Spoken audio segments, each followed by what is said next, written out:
Good morning all, hope you're doing well. We've got the Thanksgiving tomorrow, so we're probably going to be a little bit quiet in the New York session. So we might see like an abundance of transactions as we go into the close tonight, because the US are on holiday tomorrow. So it might be a busy close today. Now we've got to note that the technicals have fallen quite a bit. We were in the high 90s and we're now 64. So what's happened is that we've had a bit of a dump on risk. So that would be normal because things have to go up and down. Currently indices were just completely rampant, relentless behaviour.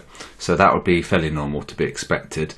Now what is of note, the VIX was lower, but so was the S&P. Right? So that's being manipulated to stop the sell-off, basically. So that's a little bit naughty. That's out of bonk.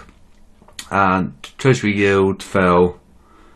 Dollar rose ever so slightly, but we can see we're struggling a little bit on the Dixie. We've got a C support on this harmonic, and I was saying it's got to hold, because if we break C, we'll probably have to go to B, and B is quite far away. Okay, so that C level is 103.58, and this is going up daily on Discord. Okay, so this is going to be a key level for today.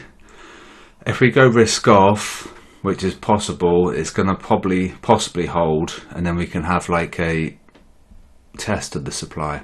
Okay, but if we go risk on, then we can come down to B, but B's got to have to hold, because if we break B, it's likely we'll come back down to D, and that's really far away, and then we're breaching 100 on the Dixie.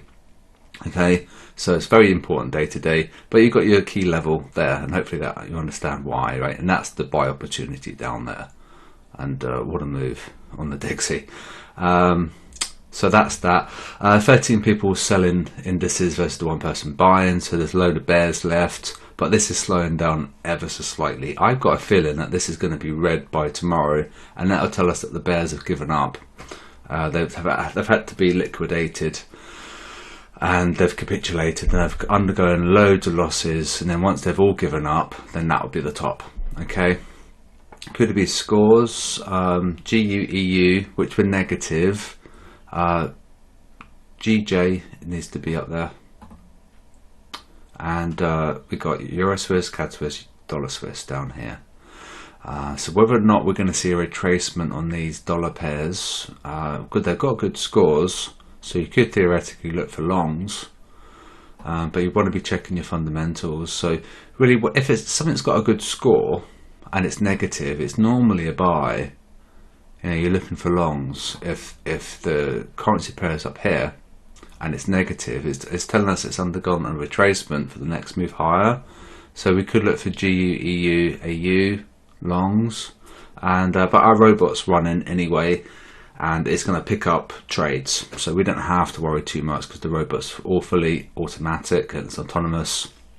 And it's reading the spreadsheet and it's opening up signals for us, which is cool. So let's talk about the robot. We've got EU longs, which is fine. Pending at that Dixie level breaks, then we'll be okay. And I have modified the SL and TP. We've got rid of the trailing stop. Now, why have we got rid of the trading stop? Is what's happened is that when we trigger a trade, it will trigger it at 5 pips. And then it will either get us out or it will continue. However, we had lots and lots and lots of small wins, and they weren't enough to account for the occasional stop loss at 25 pips. So the ratio wasn't correct. So what we've done now, we've made it a 1-to-1, and we've taken off the trading stop. So we've got 25 pip TP, 25 pip SL, no trailing stop whatsoever, because what we need to do is we need to at least make it a 1-to-1 scenario, so your risk is the same as the reward. And with the trailing stop, it would mean that we'd get out, but it just meant that those tiny wins, they wouldn't overcome the loss that we would have on the 25 pip SL. And we got stopped out quite a bit because of the volatility with FOMC yesterday. So I think this way is going to go okay, 1-to-1 ratio, and we'll just have to wait and see. And we did okay on the Kiwi USD overnight, and it made us quite a bit of profit. So I think it's going to be a good thing to do. We're looking 1-to-1 1R, and we've got rid of the trading stop. So I think that's probably okay. and the regularity is half an hour, and that's the only thing that's changed. It's just we're taking off the trailing stop and we've gone to 1R on the SLTP. Okay, let's show you the indices in gold. Gold's going up like a rocket. I wondered whether or not it's because of the dollar. I think it's probably seizing some weakness in the dollar and then the US yields. And also don't forget we are a buy at the big picture as well. We have been green for ages and they're now selling it. If they continue to sell, we'll get the buy, and then we'll be able to map a box underneath for support, because then that will create a demand for the big fish. So if they sell it, there has to be someone to buy it, right? And that's the key thing. They sold it here, right here. Look at that. So there has to be someone to take the side of that trade. Okay, they sold it here.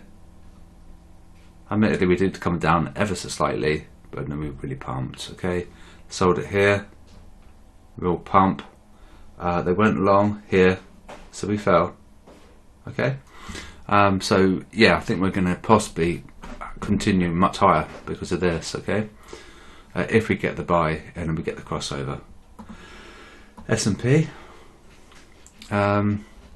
This is actually moving a little bit. It's chopping, which is okay, but the DAX is just so sideways, it's stagnant. I'm a bit worried about the DAX. They're going long slightly, so we've got a risky sell, but I would be very, very careful about selling, because we can see we're very clearly trending higher, and also it depends on what they do. If they continue to go long, then we'll fall, and we'll be breaching these supports.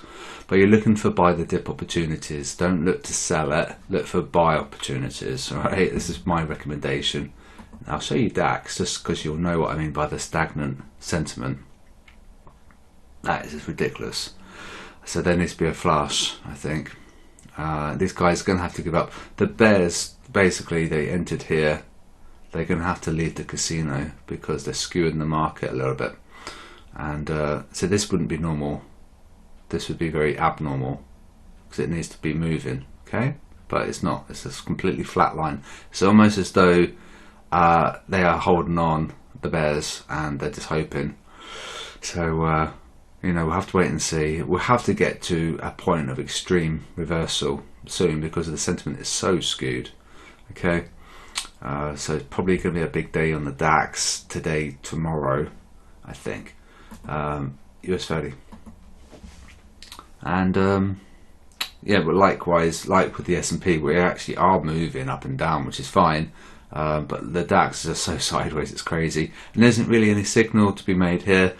Just so you know, I put a message out on Discord about the bulletins. They're going to be done closer to this time because we want to try and capture a move. If I do it at 6 o'clock, it's not really much point because a lot can change in 2 hours, and you know, we could do it at London Open, we can hopefully, you know, see a move, but the indices are very, very difficult right now because of the skew.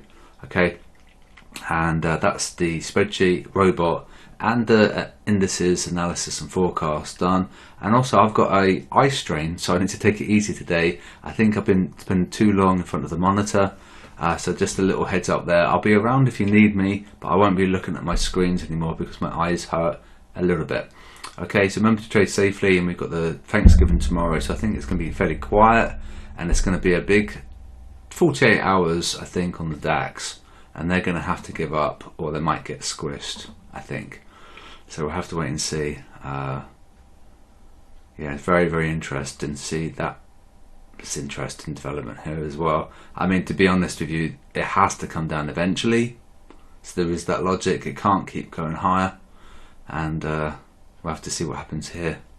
It could be a big move on the DAX today, tomorrow, and then possibly Friday. So I'll speak to you guys soon.